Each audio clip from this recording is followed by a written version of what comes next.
Bonjour et bienvenue dans cette vidéo. Je vais vous parler du test 20 minutes en natation en endurance. Très important, c'est l'endurance. C'est un test qui me permet par exemple de vérifier si l'athlète a des dérives au niveau physiologique, physique ou technique. Donc même si en apparence ce test c'est pas important, parce qu'on ne le fait pas à fond, parce que on se donne pas à 100%, c'est justement aussi un test que j'adore, parce que en plus donc de la physiologie physique technique, ça permet aussi de savoir si l'athlète sait gérer son effort. Et donc quand je lui demande d'être en endurance, est-ce qu'il sait rester en endurance? Est-ce qu'il sait maîtriser son allure? Donc ici, je suis sur une plateforme où l'athlète a réalisé son échauffement d'environ 15 minutes et a réalisé ensuite le test. Donc là d'emblée, on voit, je peux sur certains athlètes tenir compte de la fréquence cardiaque, mais là on voit bien qu'il y a un problème, il y a un bug. Bon, en général, c'est ce qui arrive avec quand la mesure est réalisée uniquement avec la montre. Donc la lecture est pas forcément très fiable, mais enfin, je dis pas forcément, c'est pas fiable, c'est clair. Un cœur ne passe pas de 117 battements à une fraction de seconde après 139. Donc ça, je vais pas tenir compte de la fréquence cardiaque, c'est pas bon.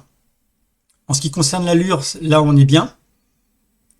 C'est la mesure est bonne et la cadence est bonne aussi. Simplement sur cette plateforme, sur les séances de natation, la lecture est pas très précise, donc j'aime bien passer sur une autre analyse qui est celle-ci.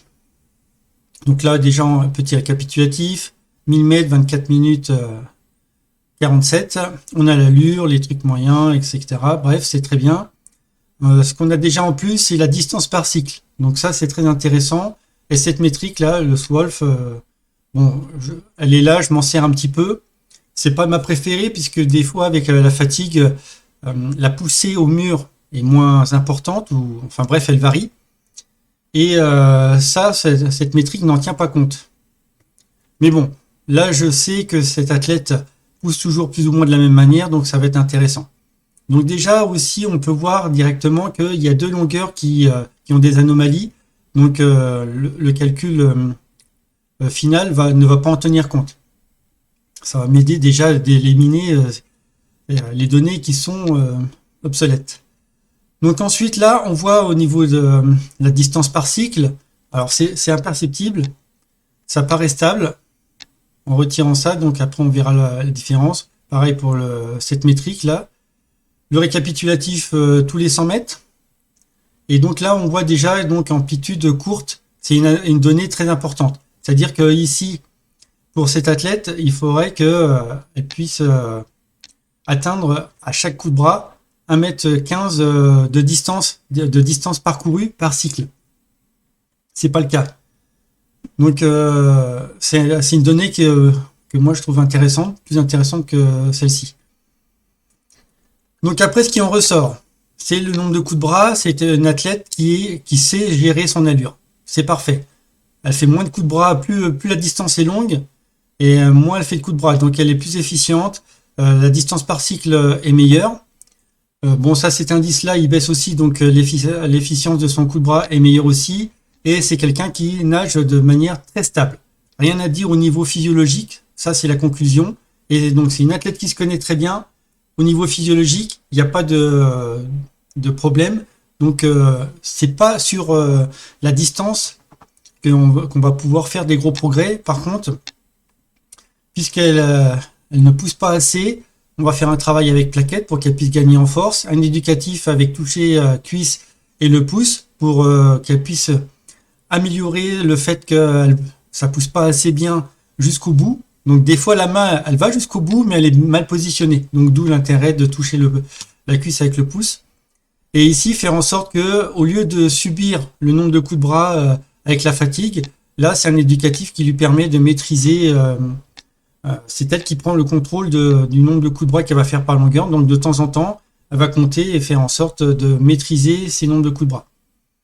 Puisqu'elle maîtrise bien aussi son allure de course, sa gestion.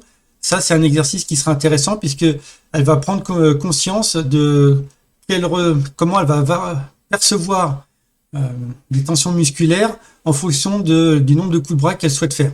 Donc ça, c'est un très bon apprentissage pour cette nageuse qui va pouvoir gérer euh, son amplitude. Et donc, on maintenir son point fort qui est la base aérobie.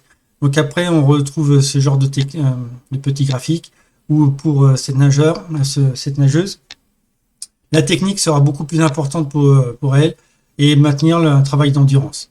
Donc voilà un petit peu en gros ce type d'informations qu'on peut avoir avec un test d'endurance. Je rappelle, c'est pas du tout un test où il faut se rentrer dedans à en vomir.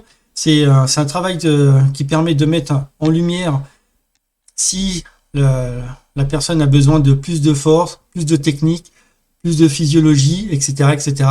Et c'est un test que je recommande souvent à mes athlètes pour mesurer cela et orienter les entraînements pour que ce soit bien calibré, pour qu'ils puissent continuer de progresser et pas s'engouffrer à faire tout le temps la même chose. On sent qu'on est bien en endurance, donc on fait de l'endurance, on pousse à 1000, 2000, 3000, des séances à 4000 mètres, sauf que en fin de compte, on table pas sur ce qui pêche et on a l'impression de pas progresser. Ben, c'est normal parce que on travaille pas là où il y a des axes d'amélioration à faire.